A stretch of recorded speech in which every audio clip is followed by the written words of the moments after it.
亲爱的朋友们，欢迎来到微光夜读。我叫钱真多，这名字是我那老爹起的。他说希望我这辈子钱多到花不完。但现在我正骑着一辆二手电动车，迎着早高峰的冷风往公司赶。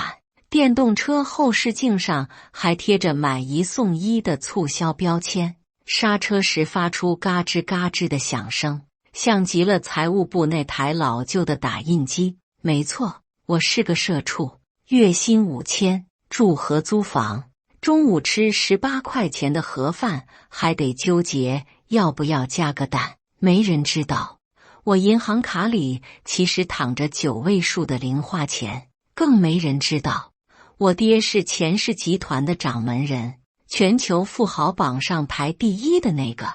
但我现在不能暴露，因为我在体验生活。接下来开始我们本期故事，记得点击订阅并开启小铃铛哟。钱真多，今天又骑你那辆破车来的。刚进公司大门，前台的李丽就捏着鼻子，一脸嫌弃地往旁边躲了躲，好像我身上沾了垃圾场的味道。我低头看了看自己，普通的白衬衫，洗得发白的牛仔裤，确实和这栋玻璃幕墙的豪华写字楼格格不入。是啊，环保。我咧嘴一笑，李丽翻了个白眼。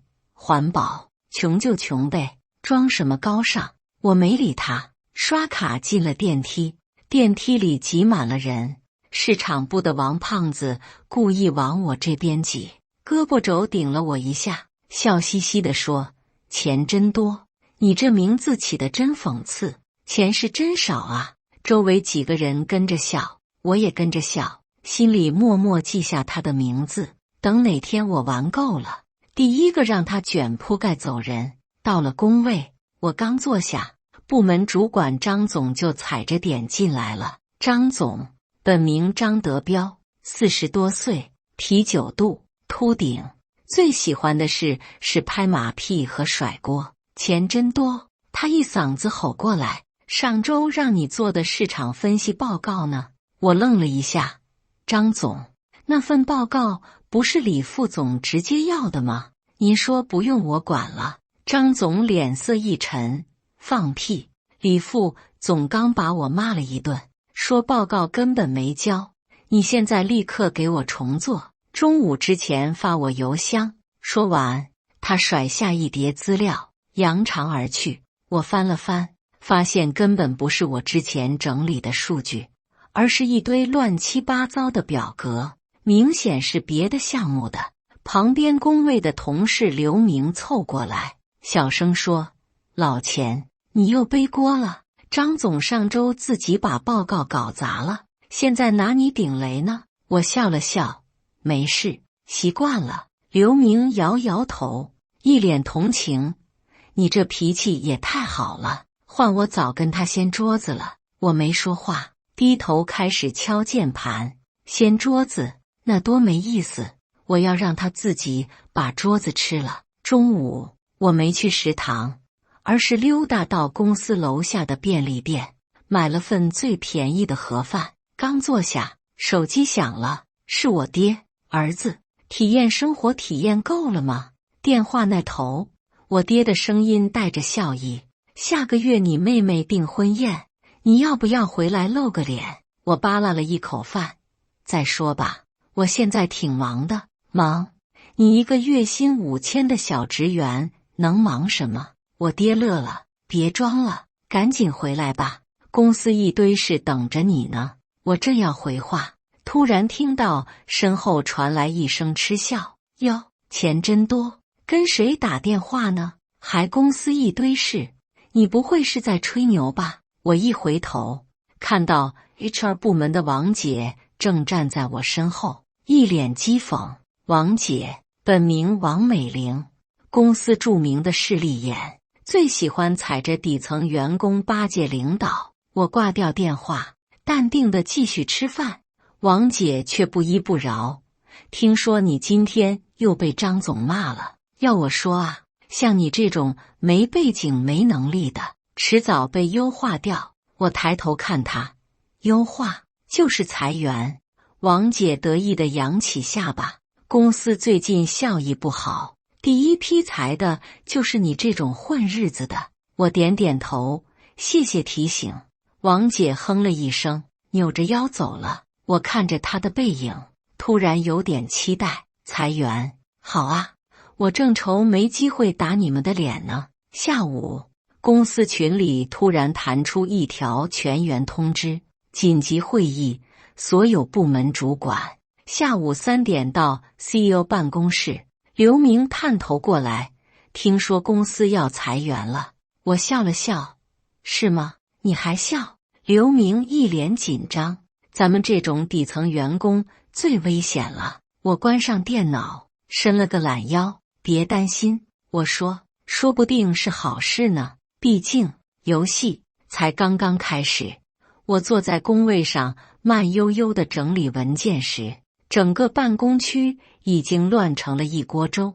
听说市场部要裁掉1半人，技术部也跑不掉。刚才老李都被叫进去了。完了完了，我刚买的房贷。刘明像热锅上的蚂蚁一样在我旁边转来转去。老钱，你怎么还这么淡定？咱们这种基层员工最危险了。我抬头看了眼挂在墙上的时钟，正好指向下午4点。时间到了，我小声嘀咕。什么时间到了？刘明一脸茫然。我没回答，因为 HR 部门的王杰已经踩着10厘米的高跟鞋噔噔噔地走了过来。他今天涂着鲜艳的大红色口红，活像刚喝完血的吸血鬼。钱真多。他尖着嗓子喊我的名字，整个办公区瞬间安静下来。带上你的东西，马上到会议室来。刘明脸色煞白，悄悄拉了拉我的袖子。完了，这是要……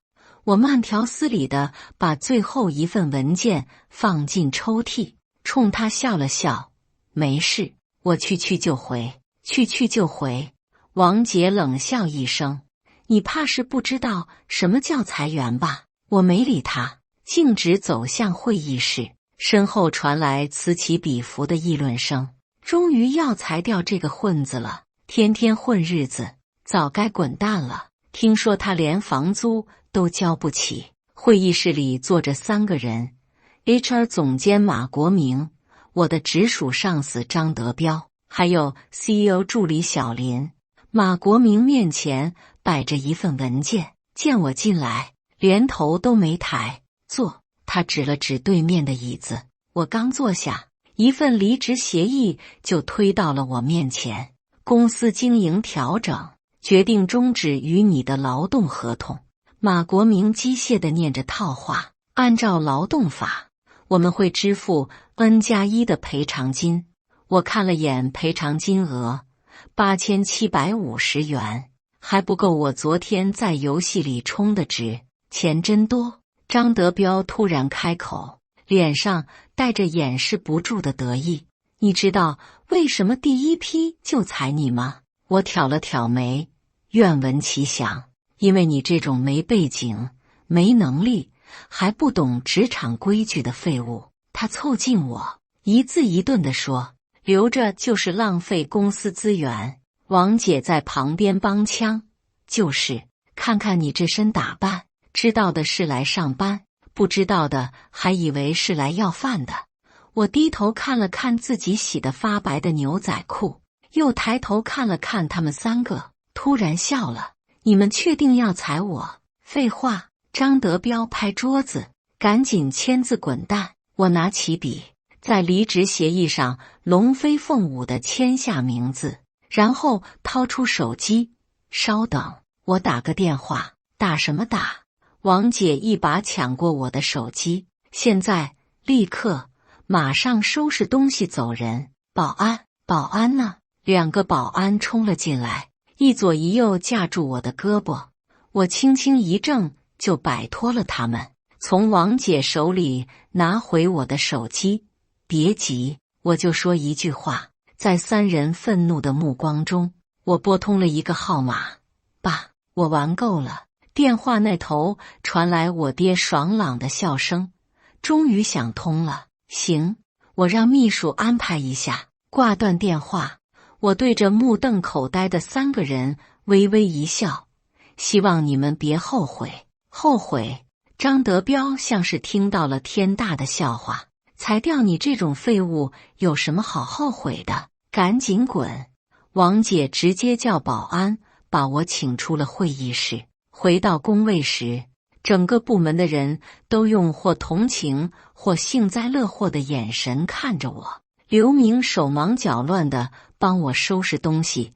老钱，你别太难过。我难过什么？我笑着把公司发的廉价马克杯扔进垃圾桶。该难过的是他们。我把个人物品塞进一个破纸箱，在众人的目送下走向电梯。经过前台时，李丽故意大声说：“某些人终于滚蛋了，空气都清新了呢。”我停下脚步，回头看了眼这家工作了3个月的公司，轻轻说了句：“3天。”什么3天？李丽莫名其妙地问。我没回答，径直走进电梯。3天后，我要你们跪着求我回来。走出大楼时，天空飘起了细雨。我没带伞，索性淋着雨往地铁站走。刚走到路口，一辆黑色劳斯莱斯幻影缓缓停在我面前，车窗降下，露出我爹那张笑眯眯的脸。上车吧，少爷。我把破纸箱扔进后备箱，湿漉漉地坐进真皮座椅里。司机老陈赶紧递来一条毛巾。少爷，您受苦了。苦什么苦？我爹递给我一杯热茶。体验生活体验够了吧？我接过茶杯，看着窗外渐行渐远的公司大楼，嘴角微微上扬。爸，明天我要上财经版头条。我爹哈哈大笑，早就给你安排好了。当晚，我泡在自家豪宅的按摩浴缸里，一边喝着82年的拉菲，一边刷手机。公司同事们的朋友圈简直精彩纷呈。张德彪今天终于清除了团队里的蛀虫，工作效率至少提升50%。王姐优化组织架构，我们 HR 永远冲在第一线。李丽，今天公司少了个穷鬼，开心。我笑着截图保存，然后点开了微博。热搜第一赫然是井号钱氏集团登顶福布斯井号，配图是我和我爹在去年慈善晚宴上的合影。好戏开场了。我抿了口红酒，把手机扔到一边。明天早上我要看看那些人脸上的表情。早上7点，我穿着睡衣坐在自家别墅的露台上，一边啃着米其林大厨刚做好的三明治，一边刷着手机新闻。福布斯最新榜单，钱氏集团登顶全球首富，钱氏家族资产突破万亿，钱老爷子宣布接班人计划，神秘继承人首次曝光，钱氏太子爷低调现身。每篇报道都配着我和我爹在慈善晚宴上的合影，照片里我穿着高定西装，和我现在这副睡眼惺忪的样子判若两人。少爷，您的咖啡。管家老李端着特调拿铁走过来，老爷说今天有几位董事要见您。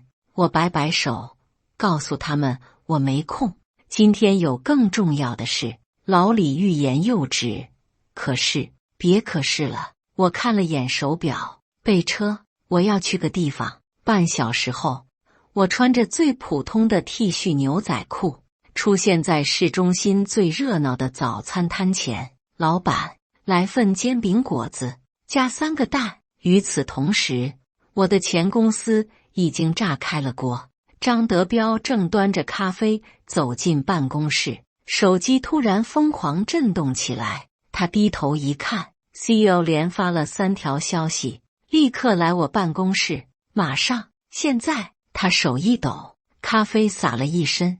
等他慌慌张张跑到 CEO 办公室时，发现整个高管层都到齐了，气氛凝重的像是要开追悼会。出什么事了？张德彪小声问旁边的市场总监。CEO 直接把平板电脑拍在他面前，这是不是你部门的员工？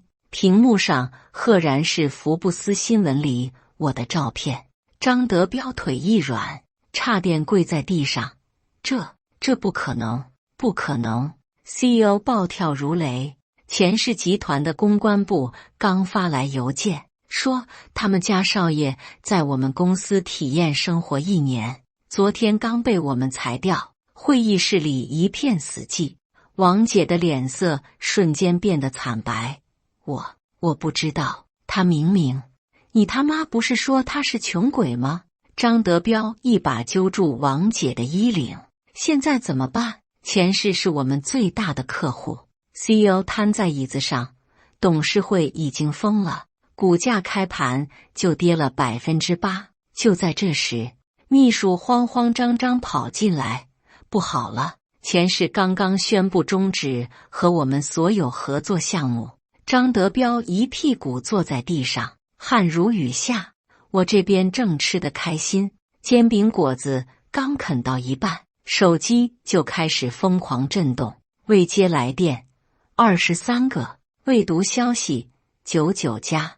我慢悠悠地划开屏幕，全是前公司高管的求饶信息。张德彪，钱少，是我有眼不识泰山，求您给个机会。王姐，钱少爷，我错了，我真的错了。CEO， 钱先生，公司愿意以3倍薪资请您回来。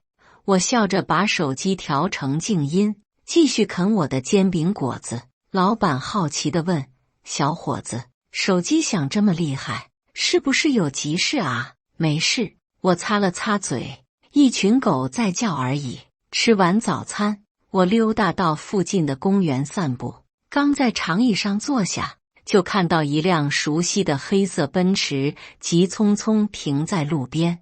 张德彪和王姐从车上冲下来，像无头苍蝇一样四处张望。当他们看到我时，眼睛顿时亮得像饿狼见到肉。钱少，张德彪3步并作2步冲过来，差点被台阶绊倒。可算找到您了。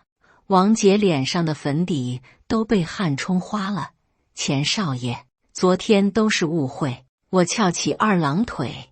哟，这不是张总和王姐吗？怎么来公园裁员的？张德彪的脸涨成了猪肝色。钱少，您说笑了，公司决定撤销您的离职申请，还给您准备了总监职位。我掏出手机，打开公司群聊，里面已经炸锅了。听说钱真多是钱氏太子爷。完了，我们昨天还嘲笑他，王姐他们去求人了，活该。我把手机屏幕转向他们，你们觉得我缺你们那个总监位置吗？张德彪直接跪下了。钱少，我上有老下有小，关我屁事。我站起身，记得你们昨天说的话吗？裁掉我这种废物有什么好后悔的？王姐一把鼻涕一把泪。钱少爷，都是张德彪逼我的，我懒得再理他们，转身就走。张德彪居然扑上来抱住我的腿。钱少，求您给条活路，董事会说要开除我。我甩开他，掏出手机拨了个号。喂，李行长吗？对，是我。听说某某公司最近在申请贷款，我觉得风险太大，挂掉电话。我看着面如死灰的2个人，游戏才刚开始呢。说完，我走向路边停着的劳斯莱斯，司机恭敬地拉开车门，我头也不回地坐了进去。后视镜里，张德彪还跪在原地，像条被抛弃的野狗。少爷，接下来去哪？司机问。我看了眼时间，去钱氏大厦，该正式接班了。车子启动的瞬间，我的手机又响了，是 CEO 打来的。我直接拉黑，这才哪到哪啊？好戏还在后头呢。钱氏大厦顶层会议室里，我看着面前堆积如山的文件，揉了揉太阳穴。少爷，这些都是需要您过目的收购案。秘书小林推了推眼镜，老爷说您现在正是接手集团投资业务。我随手翻开最上面那份文件，忍不住笑出了声。有意思，真有意思。文件上赫然是我前公司最大的竞争对手星辰科技的收购协议。这家公司估值多少？目前估值约20亿，但他们的核心技术很值钱。小林迅速调出资料，如果我们收购，可以直接打垮您之前那家公司。我转了转钢笔，我爸知道这事吗？老爷说随您高兴。小林露出职业微笑，法务部已经准备好了所有文件，只要您签字，我龙飞凤舞地签下名字，今天就完成收购。我要明天就看到新闻。没问题。小林收起文件。对了，前台说您之前公司的几位高管已经在楼下等了3个小时。我看了眼监控屏幕，张德彪和王姐像丧家犬一样蜷缩在大厅沙发上，时不时抬头张望，让他们等着。我站起身，我先去吃个午饭。乘专用电梯下到地下车库时，我的手机又响了，这次是个陌生号码。喂，钱少吗？我是刘明啊。电话那头传来前同事慌张的声音，公司乱套了。张总他们。刘明啊，我打断他，我记得你之前帮过我，有兴趣来钱氏上班吗？工资翻3倍。电话那头传来咚的一声，听起来像是手机掉地上了。真的吗？可是我明天早上9点带着简历来钱氏人事部。我挂断电话，心情大好。吃完午饭回到公司时，小林快步迎上来。少爷，收购完成了，星辰科技现在属于钱氏集团了，效率不错。我看了眼手表，让楼下那2位上来吧。5分钟后，张德彪和王姐像犯人一样被保安押进我办公室。张德彪的西装皱得像抹布，王姐的妆都哭花了。钱少。张德彪声音发抖，求您高抬贵手。我靠在真皮沙发上，慢悠悠地喝了口茶。张总这是干什么？前几天不是还让我滚蛋吗？王姐扑通一声跪下了。钱少爷，我们知错了，公司说要开除我们，除非能把您请回去。我放下茶杯，回去可以啊。2人眼睛一亮，不过我有个条件。我打了个响指，小林立刻递上一份文件，签了这个，我马上回去。张德彪颤抖着接过文件，刚看了2行就瘫软在地。这是星辰科技的收购协议。没错。我笑容灿烂，你们公司最大的竞争对手现在是我的了。王姐直接吓哭了。钱少，您这是我要你们公司3个月内倒闭。我站起身，居高临下的看着他们，回去告诉你们 CEO， 要么现在把公司卖给我，要么等着破产清算。张德彪面如死灰。钱少，求您。保安，送客。我转身走向落地窗。对了，明天我会派人去接收星辰科技，希望你们公司的员工看到老熟人不要太惊讶。等2人被拖走后，小林提醒我，少爷，3点钟您约了星辰科技的创始人见面，让他进来吧。一个戴着黑框眼镜的年轻人忐忑地走进来，我一看就乐了。哟，这不是技术部的周工吗？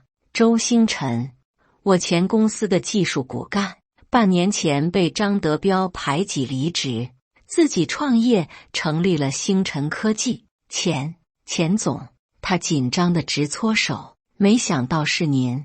坐。我亲自给他倒了杯茶。听说你们研发的新算法很厉害。还行，他结结巴巴地说，就是资金不是问题。我推过去一张支票，这是追加的5亿投资，我要你在2个月内搞垮老东家。周星辰看了眼支票上的数字，眼镜差点掉下来。这也太觉得少。不，他激动得语无伦次。我是说，太感谢了，张德彪那个王八蛋。我拍拍他肩膀，好好干，我看好你。送走周星辰后，小林拿着平板电脑走过来。少爷，您上热搜了。我看了眼屏幕，井号前是《太子爷复仇记》井号现实版爽文男主井号跪求大佬回来井号。最火的一条是我前公司前台李丽发的微博，曾经的我穷鬼快滚，现在的我钱少我错了，配图是他跪在公司门口的照片。无聊，我关掉平板，安排一下，明天我要去星辰科技视察，需要通知媒体吗？当然。我露出微笑，记得提醒他们多拍几张我和周星辰的合影。晚上回到家，我泡在浴缸里刷手机，前公司 CEO 居然厚着脸皮给我发了条短信：钱先生，我们愿意以市场价 80% 的价格出售公司。我回了他6个字：等着破产清算。刚放下手机，又一个陌生号码打进来。喂，钱真多。电话那头传来李丽歇斯底里的哭喊：你知不知道因为你，我男朋友跟我分手了。我被他逗笑了，关我屁事，就因为你。他现在说我是势利眼。他哭得更凶了，求求你发条微博说原谅我好不好？不好。我直接挂断，顺手把这个号码也拉黑。浴缸边的香槟冒着气泡，我抿了一口，看着窗外的城市夜景，好戏还在后头。清晨的阳光透过落地窗照进办公室，我站在前世大厦68层的全景窗前，俯视着脚下如蚂蚁般渺小的城市，手里端着的手磨咖啡散发着醇香。小林站在身后汇报今天的行程。少爷，9点整星辰科技的周总会带团队来做汇报，10点半美国 KL 集团的视频会议，他们是我们刚挖来的原公司最大客户。我抿了口咖啡。KL 那边谁过来？亚太区总裁詹姆斯亲自带队，他们很重视这次合作。我嘴角微微上扬。KL 集团前公司合作了5年的金主爸爸，每年带来近亿的订单。张德彪靠着这个客户混到了总监位置，现在吗？准备下会议室，我要亲自接待。刚放下咖啡杯，手机震动起来，屏幕上显示未知号码，这已经是今天第7个了。我直接划掉，不用猜都知道是前公司那群人。自从3天前收购星辰科技的消息爆出，我的手机就被打爆了。曾经对我爱答不理的同事们，现在一个个跟哈巴狗似的贴上来，微信里堆满了未读消息。前台宋丽丽，钱少还记得我吗？我是小丽啊，市场部小王。钱哥，我一直觉得您不是普通人，就连保洁阿姨都发来语音：小钱啊，阿姨给你留了最好用的拖把。我冷笑着把这些消息全部标为已读。现在知道套近乎了，晚了。少爷，周总到了。小林敲门提醒，让他进来。周星辰带着几个技术骨干风风火火地进来，黑眼圈重得跟熊猫似的，但精神头十足。钱总，算法优化完成了。他兴奋地调出演示界面，效率比原来提升了 40%， 成本降低 25%。 我扫了眼数据，能用在实际项目上了，绝对没问题。KL 集团那个单子我们完全可以正说着，秘书匆匆进来：“钱总 ，KL 的人提前到了。”我整了整西装领带，请他们进来。会议室门开，詹姆斯带着团队鱼贯而入。这个金发碧眼的老外一看到我就热情地伸出手 ，Mr. 钱，久仰大名。寒暄过后，詹姆斯直切主题：“钱总，我们很欣赏星辰科技的新技术，但毕竟合作多年的是某某公司。”我微微一笑，示意周星辰开始演示。当那组碾压性的数据出现在大屏幕上时，詹姆斯眼镜后的眼睛瞬间亮了。Amazing！ 他激动地站起来，这比某某公司的方案强太多了。我慢条斯理地喝了口茶，价格还可以再弹低10%。詹姆斯的蓝眼珠都快瞪出来了。为什么？因为我放下茶杯，我看某某公司不顺眼。会议室里爆发出一阵大笑。半小时后，合同顺利签完 ，KL 集团正式转投星辰科技怀抱，送走詹姆斯。周星辰兴奋地直搓手：“钱总，这下某某公司要哭死了 ！KL 占了他们40%的业务量。”我看了眼手表，现在几点了？上午11点20。张德彪应该正在被董事会吊打。我忍不住笑出声：“走，去吃顿好的庆祝下。”我们刚走出会议室，前台的电话就转进来了：“钱总，某某公司的 CEO 在楼下，说无论如何要见您一面，告诉他我很忙。”我看了眼周星辰：“对了，把 KL 签约的消息放出去，记得打某某公司官微。”周星辰坏笑着比了个 OK 的手势。午餐选在市中心最高的旋转餐厅，我正切着牛排，手机又开始疯狂震动。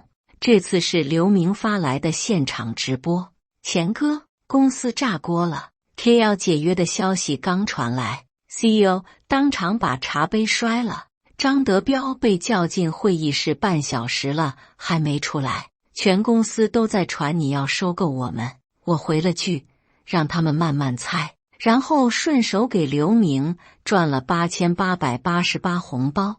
KL 项目你来做对接人，工资再涨50%。刚放下手机，一个熟悉的身影突然出现在餐厅门口。张德彪西装凌乱，满头大汗地朝我跑来，身后跟着慌慌张张的服务生：“钱少，钱少，求您给我5分钟。”服务生紧张地拦住他：“先生，您不能。”我擦了擦嘴：“让他过来吧。”张德彪踉踉跄跄地冲到我桌前，差点被地毯绊倒。“钱少。”他声音发抖。“KL 的事，是不是有什么误会？”我慢悠悠地喝了口红酒：“什么误会？那个项目一直是我们在做。”他额头上的汗珠不断往下掉。董事会说如果丢了这个单子，就让我卷铺盖走人。我放下酒杯：“所以呢，求您高抬贵手。”他突然跪下：“我老婆刚查出来癌症，孩子还在上学。”我冷笑一声：“张德彪，你还记得上个月技术部老周离职时也说过他母亲生病吗？还有，你老婆不是刚体检过没问题吗？”张德彪脸色瞬间惨白：“当时你怎么说的来着？”我回忆了一下：“公司不是慈善机构。”周星辰在一旁拳头都攥紧了。我站起身，居高临下的看着瑟瑟发抖的张德彪：“回去告诉你们 CEO， 这只是开始。”说完，我打了个响指。保安立刻上前把瘫软在地的张德彪架了出去。“钱总，接下来怎么做？”周星辰跃跃欲试地问。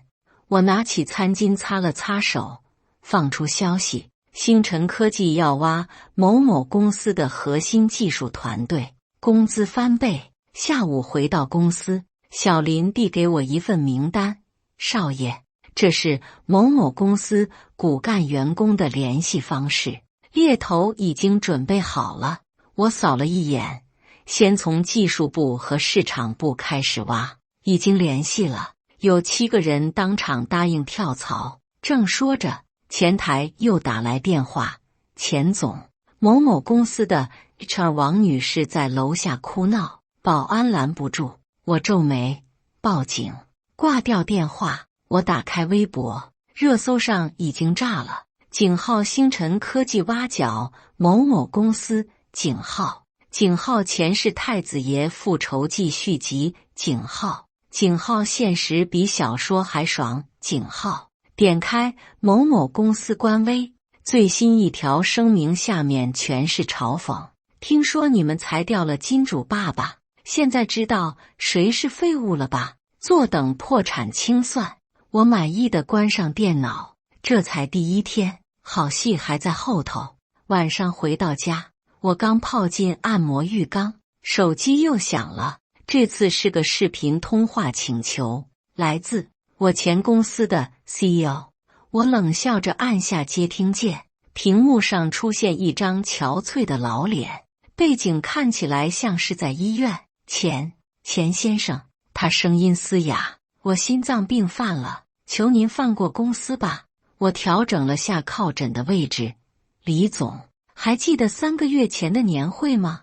你说基层员工都是可替代的螺丝钉。他脸色更难看了，现在知道谁才是可替代的了。我微笑着挂断视频，顺手把他的号码也拉入黑名单。浴缸边的香槟冒着气泡，我抿了一口，望向窗外的城市夜景。远处某某公司大楼的灯光依然亮着，不知道又有多少人在加班救火。早上8点，我被手机铃声吵醒，眯着眼睛一看，是财经周刊的主编王磊。钱少，专访安排在9点半，您看。知道了。我挂断电话，伸了个懒腰，阳光透过窗帘缝隙洒进来。我看了眼墙上的挂钟，这个点前公司应该正开晨会，讨论怎么应对昨天的客户流失危机。我哼着歌走进浴室，冲了个冷水澡，擦头发时手机又响了，这次是小林。少爷，电视台和网络媒体都要求采访您，已经排到下周了，先接财经周刊，其他的再说。我对着镜子系领带。对了，让公关部准备一份通稿，关于我在前公司体验生活的事。明白。老爷问您中午要不要一起吃饭，告诉他我约了人。挂掉电话，我打开微博，热搜前5全是关于我的。井号前世太子爷真人照曝光，井号被裁员工竟是首富儿子，井号现实版爽文男主井号。点开第1条，是我昨天在星辰科技视察的照片。照片里我穿着休闲西装，和3个月前那个骑电动车的穷酸样判若两人。评论区已经炸了，卧槽，这不是我们公司之前裁掉的那个钱真多吗？啊，好帅，比明星还有范儿。某某公司现在是不是肠子都悔青了？我笑着关掉微博，下楼吃早餐。9点整，我准时出现在前世大厦1楼的采访区。财经周刊的团队已经架好了设备，主编王磊亲自上阵采访。钱总，感谢您接受采访。他恭敬地递上采访提纲。我们主要想了解一下钱氏集团未来的投资方向。我摆摆手，先聊点别的。摄像机红灯亮起，王磊清了清嗓子：钱总，听说您之前隐姓埋名，在一家普通公司工作，体验生活。我轻描淡写地说：为什么选择那家公司呢？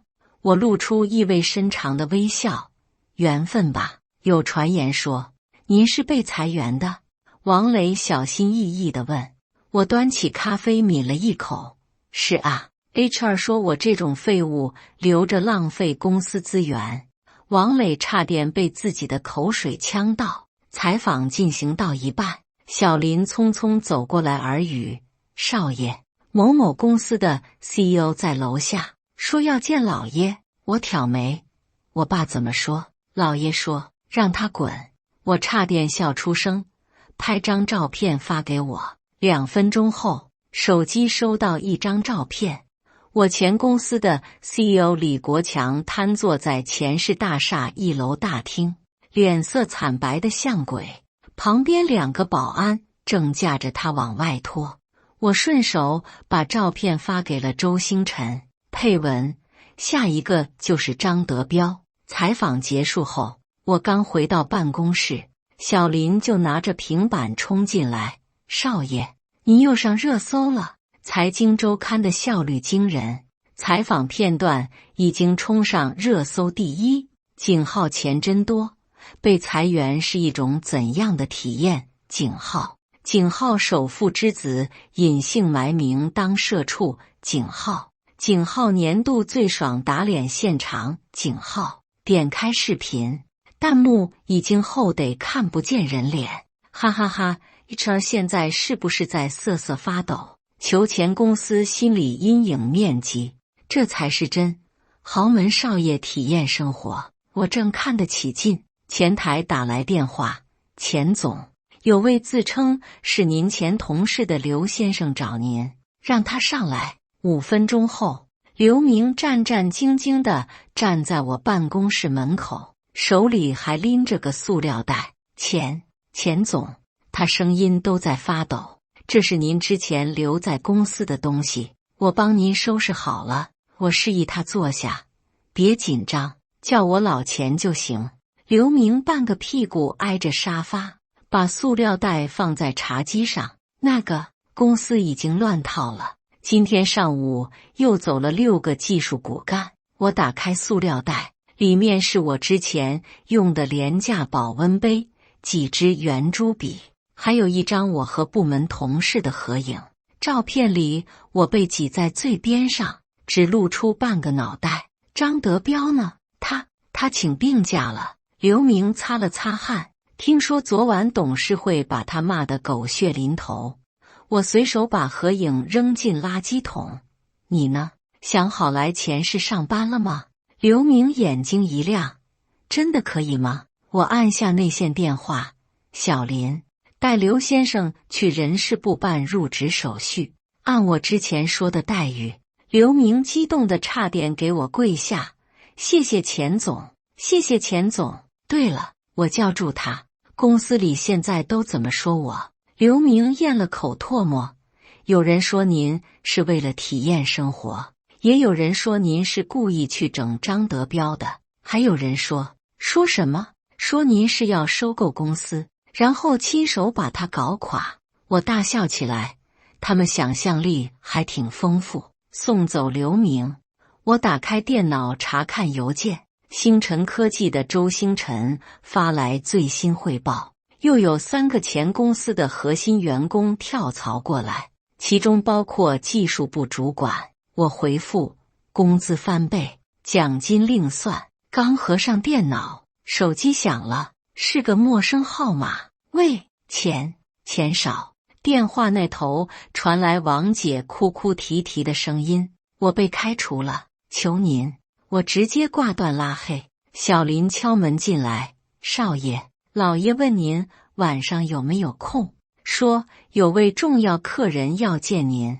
谁啊？KL 集团的詹姆斯先生，他特意改签了机票。我挑眉，告诉他我很期待共进晚餐。傍晚，我坐着劳斯莱斯来到钱氏集团旗下的5星级酒店，刚走进包厢，就看到我爹正和詹姆斯相谈甚欢。爸，詹姆斯先生。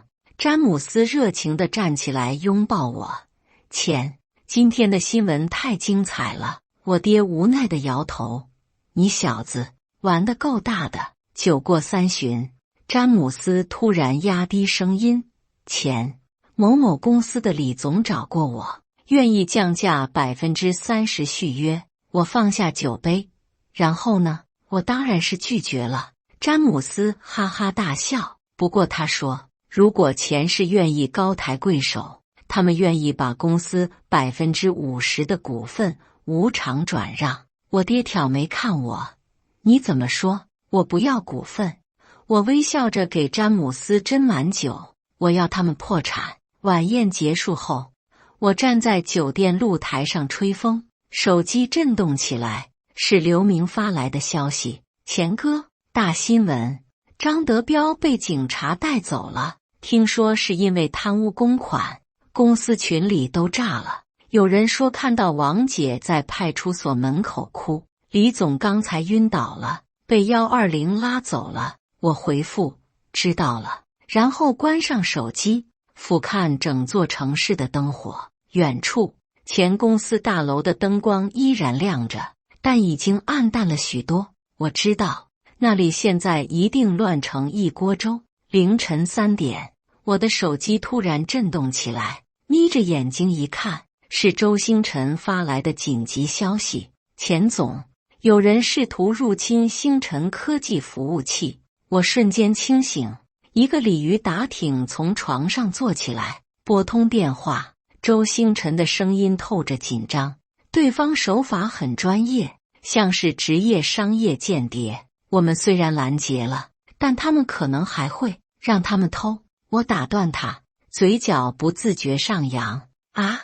周星辰懵了，按计划行事，把 B 方案文件放出去。我掀开被子下床，通知安保部，准备收网。挂掉电话，我站在落地窗前，俯视着沉睡的城市。夜色中，前公司大楼还有几盏灯亮着，在黑暗中格外显眼。张德彪，你终于狗急跳墙了。我慢悠悠地冲了个澡，换好衣服时天刚蒙蒙亮，小林已经等在楼下，手里拿着刚买的豆浆和包子。少爷，都安排好了。我咬了口包子。张德彪现在在哪？昨晚一直在公司没出来。保安说看到他和一个陌生男子进了机房。有意思。我擦了擦手，通知法务部准备好起诉材料，再联系下王局长，就说我请他看场好戏。上午9点，我坐在星辰科技的监控室里，看着大屏幕上的实时画面。技术团队正在追踪入侵者的 IP， 最后定位在前公司3楼机房。钱总，他们上钩了。周星辰指着屏幕上闪烁的红点，正在下载我们准备好的假方案。我点点头。警方到位了吗？已经在楼下埋伏了，再等10分钟。我看了眼手表，让他们把机密文件传完。这10分钟里，监控画面显示张德彪在机房里来回踱步，时不时擦汗。他旁边坐着个戴鸭舌帽的男人，正专注地盯着电脑屏幕。搞定！鸭舌帽突然出声，全部下载完了。张德彪激动地凑过去，确定是星辰科技的新算法，千真万确，这玩意至少值10个亿。张德彪掏出手机拨了个号：李总，东西到手了，我们马上。他话还没说完，机房的门突然被踹开，全副武装的警察冲了进来。不许动！警察！监控画面一阵晃动，最后定格在张德彪那张惨白的脸上。收网！我站起身，走吧，去会会我们的老朋友。半小时后，我带着律师团队来到派出所。张德彪和那个商业间谍被分别关在审讯室里，透过单向玻璃能看到他正瑟瑟发抖。钱总，王局长迎上来握手。人赃俱获，他们下载的文件里植入了我们的追踪程序，证据确凿。我笑着道谢，麻烦王局了。应该的。王局长压低声音，那个张德彪一直嚷嚷着要见您。不急，我整了整袖口，先让他冷静冷静。正说着，派出所大厅突然传来一阵骚动， HR 王姐踩着高跟鞋冲了进来，妆都哭花了。警察同志，这一定是误会，我家老张不可能。他的话戛然而止，因为看到了坐在长椅上的我。钱少，他腿一软，差点跪在地上，求您高抬贵手。我故作惊讶，这不是王姐吗？怎么来派出所体验生活？他扑过来想抱我的腿，被保安拦住了。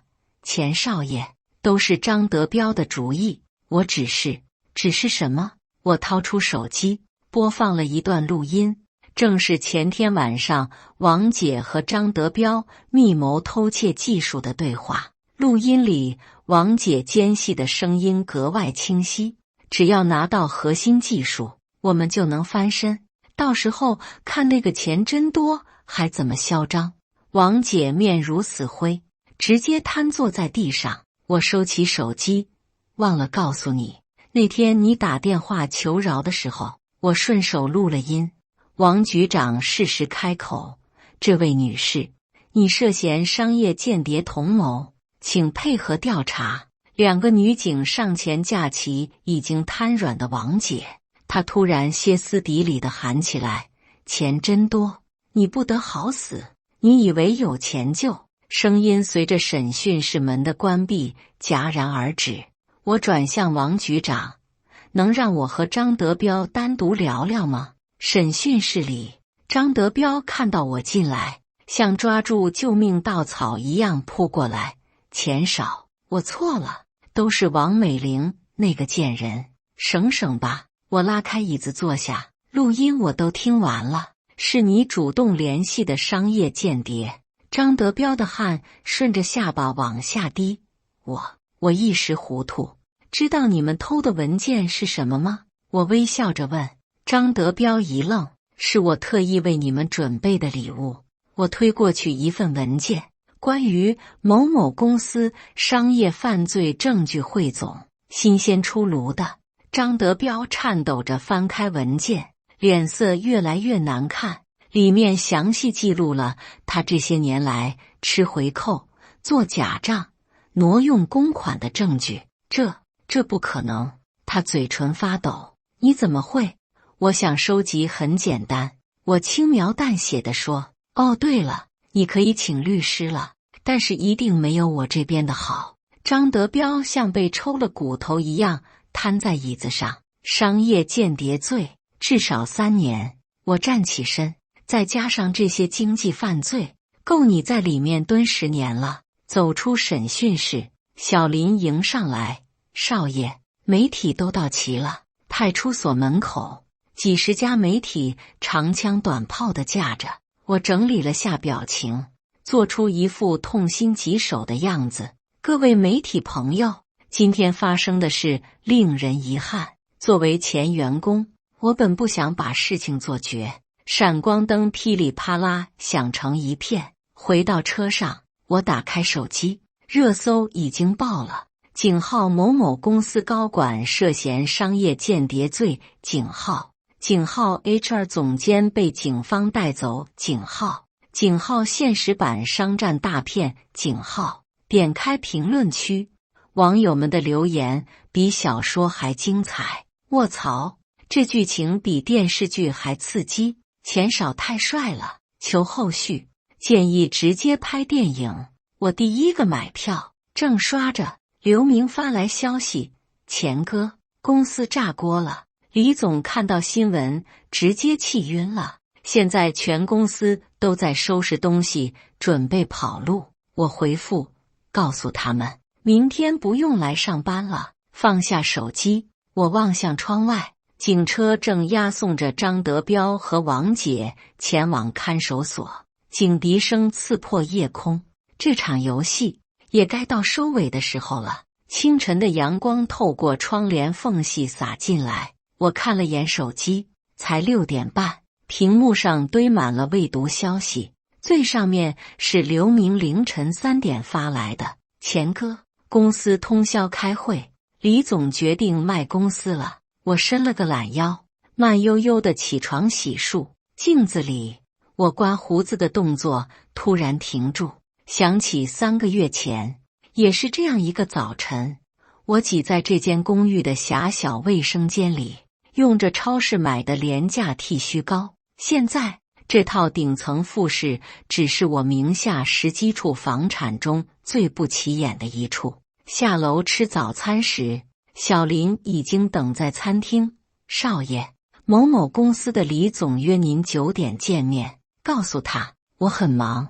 我喝了口鲜榨橙汁，让他直接去找法务部谈收购。明白。小林递上平板，这是评估报告，按照目前情况，我们可以用原价30%收购。我扫了眼报告，20%，这会不会太……告诉他们，明天就变成15%。小林会意地笑了，我这就去安排。上午10点，我坐在前市大厦的会议室里，透过单向玻璃看着隔壁谈判室的场景。李国强像老了10岁，佝偻着背在收购协议上签字，手抖的连笔都拿不稳。少爷，搞定了。小林推门进来，比预期还低，18%。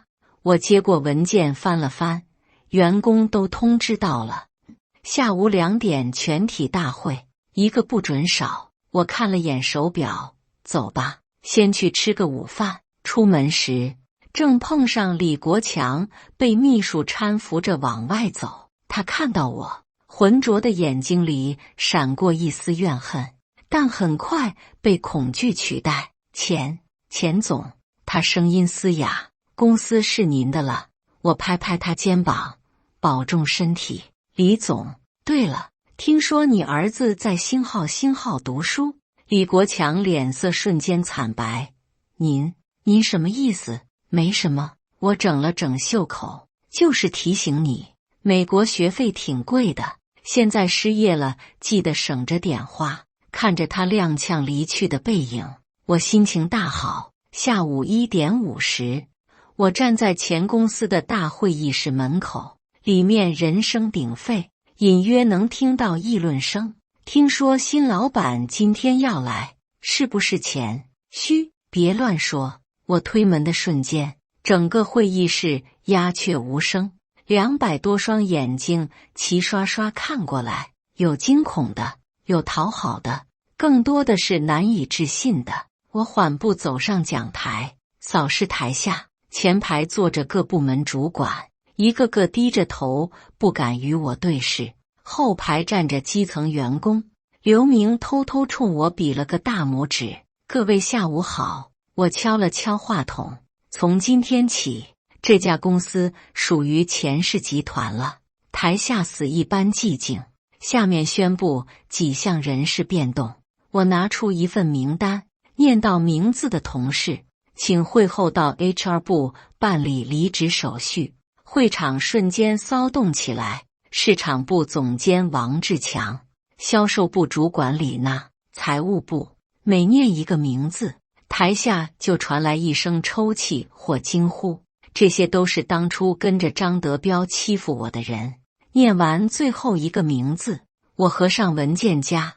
以上同事，公司会按照劳动法给予补偿，今天就可以收拾东西离开了。一个胖乎乎的中年男子突然冲上台，钱总，我错了，当初都是张德彪逼我的，求您。保安立刻把他架了出去，哭喊声在走廊回荡。我面不改色地继续，其他同事不用担心，公司会正常运营，所有留任员工薪资上调30%。台下爆发出一阵欢呼。不过我抬手示意安静，有几个人我要特别处理。会场又安静下来，所有人都屏住呼吸。前台李丽，坐在角落的李丽浑身一抖，手里的笔记本掉在了地上。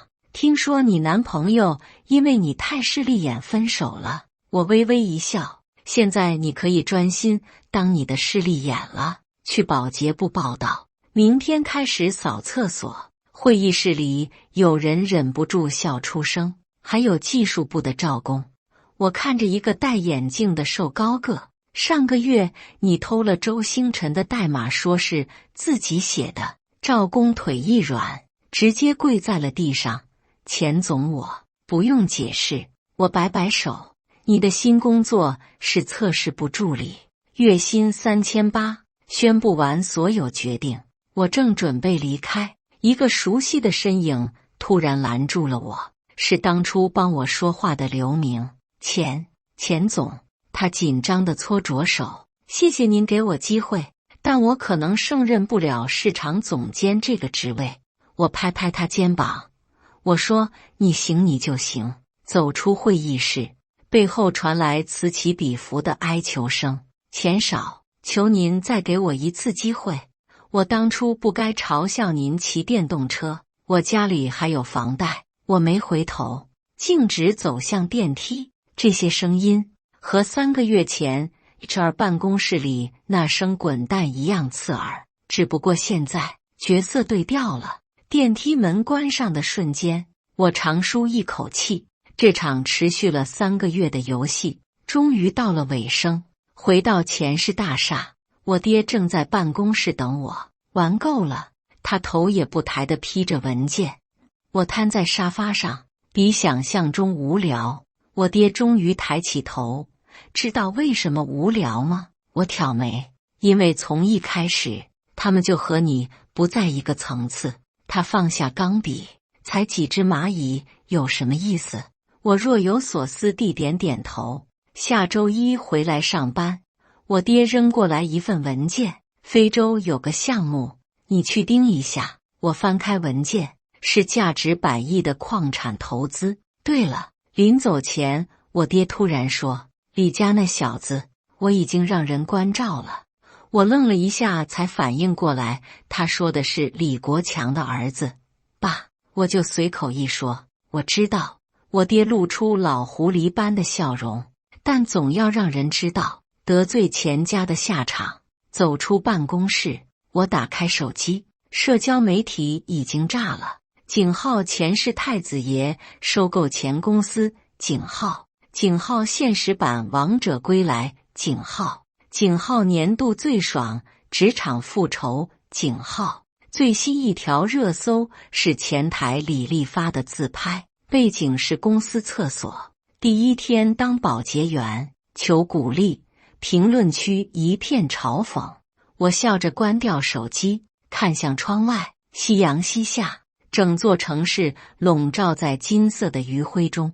钱氏大厦顶层的家族会议室里，我坐在长桌尽头，看着对面我爹那张严肃的脸。窗外是整座城市的夜景，灯火璀璨得像散落的钻石。非洲矿场的项目书看完了，我爹敲了敲桌面，我推了推面前的文件，看完了，但我不想去。会议室里瞬间安静的能听见针掉在地上的声音，几位家族元老面面相觑。我二叔的雪茄差点掉在定制西装上。你说什么？我爹的声音很平静，但熟悉他的人都知道，这是暴风雨前的宁静。我站起身，走到落地窗前。爸，我不想接手非洲项目。那你想干什么？我爹眯起眼睛，继续玩你的复仇游戏。我转过身，直视他的眼睛。我想自己创业。会议室里响起一片倒抽冷气的声音。我二叔终于忍不住了，小多，你知道钱氏每年多少项目等着你接手吗？知道。我点点头。但那些是钱氏的项目，不是我的。我爹突然笑了，笑得我心里发毛。说说看，你想创什么业？我按下遥控器，投影仪亮起，幕布上出现臻研科技4个大字。这是一家专门帮助职场弱势群体的公司。我调出下一张 PPT， 为被迫的员工提供法律援助、心理辅导和再就业培训。元老们的表情像是生吞了柠檬。我二叔直接拍桌子，胡闹！我们钱氏是做矿产、金融、房地产的，你搞这种慈善机构？二叔，我微笑着翻到下一页，这不是慈善，是生意。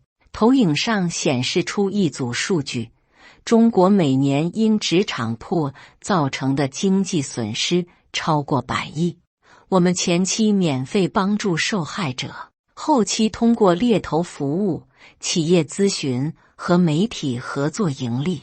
我点开一个案例，比如这位张女士被前公司恶意辞退后，我们帮她打赢官司，获得赔偿，同时把她推荐给合作企业，光中介费就收了30万。会议室里安静下来，我爹摸着下巴，若有所思。最重要的是，我放出最后一张幻灯片，这将极大提升钱氏集团的公众形象。幻灯片上是网络热搜截图：井号钱真多，职场救世主井号，井号现实版霸道总裁井号，井号这样的老板给我来一打井号。我爹突然哈哈大笑，笑得元老们一脸懵逼。好，很好。他站起身走到我面前，这才像我儿子。我二叔急了，大哥，这什么这？我爹一瞪眼，你以为我真在乎那点矿产？我是在试这小子有没有骨气。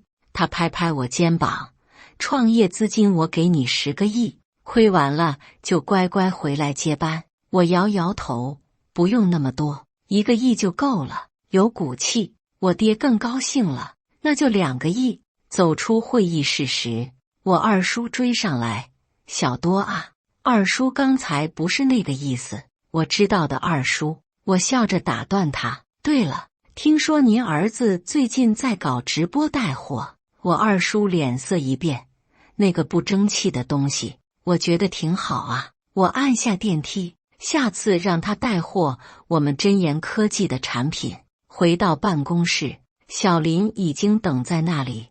少爷，臻研科技的注册手续都办好了。我点点头。办公地点选好了吗？选了金融中心38层，明天就能入住。小林递过一份名单，这是猎头推荐的 CEO 人选，您过目。我扫了一眼，不用了。CEO， 我有人选。拨通电话，那头传来周星辰惊喜的声音：钱总，老周，星辰科技那边安排的怎么样了？一切顺利。KL 项目已经交给你副手吧。我打断他，来当臻研科技的 CEO， 工资翻倍。电话那头传来咚的一声，像是手机掉地上了。钱总，我明天早上9点，金融中心见。我挂断电话，对小林说，再联系下刘明。10分钟后，视频电话里刘明紧张的直搓手。钱总，您找我，在新公司干得怎么样？还行。他结结巴巴地说，就是压力有点大，来帮我吧。我直截了当，臻研科技市场总监，工资不变，但给你5%干股。刘明的嘴张得能塞进一个鸡蛋。为什么是我？因为你在我最落魄的时候，给过我一个3明治。我笑了笑。明天来报道。晚上回到家，我泡在按摩浴缸里刷手机。臻研科技还没正式成立，热搜已经安排上了。井号钱真多新公司井号职场破终结者井号别人家的老板井号。最火的一条是网友发的对比图，左边是我3个月前骑电动车的落魄样，右边是今天我在钱氏大厦的街拍。配文：从社畜到霸总，小说都不敢这么写。正刷着，一个陌生号码打进来，喂，钱少。电话那头传来李丽带着哭腔的声音：我扫了1个月厕所了，求您。李丽啊，我打断他，知道为什么让你扫厕所吗？因为我视力眼。不，我纠正他，是因为你欺负比你弱的人。电话那头沉默了很久。钱少，我错了，真的错了。明天去臻研科技报道吧。我说，保洁员位置还空着。挂掉电话，我走到落地窗前，夜色中，城市依旧灯火通明，无数写字楼里还有无数个钱真多在加班，在挨骂，在被职场破。但现在他们有了新的希望。感谢大家的观看，本期故事精彩吗？欢迎大家在下方评论区吐槽。如果你喜欢这类故事，记得点击订阅微光夜读，并分享给更多的人，这会对我帮助很大。再次感谢大家的观看。